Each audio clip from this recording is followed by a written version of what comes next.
বরগুনার পাথরঘাটে আছেন আমাদের আরেক সহকর্মী তৌহিদুল ইসলাম শুভ, সেখান থেকে আমাদের সঙ্গে তিনি সরাসরি যুক্ত হচ্ছেন।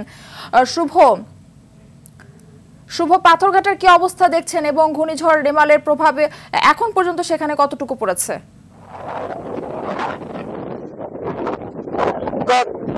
দুদিন আগে থেকে কিন্তু যে পাথরঘাটা কোস্টগার্ডের পক্ষ থেকে কিন্তু একাধিকবার জানিয়ে দেওয়া হয়েছে যে আবহাওয়া যে ঘূর্ণিঝড় যত সময় আছে অত ধেয়ে আসছে, কারণ এখানকার যে সুন্দরবন রয়েছে সুন্দরবনের উপকূল থেকেই কিন্তু আসার সম্ভাবনা এখন রয়েছে। বলেশ্বর নদীর বলেশ্বর নদীর পারে যতগুলো বসত বাড়ি ঘর ছিল সকল বসত বাড়ি ঘর কিন্তু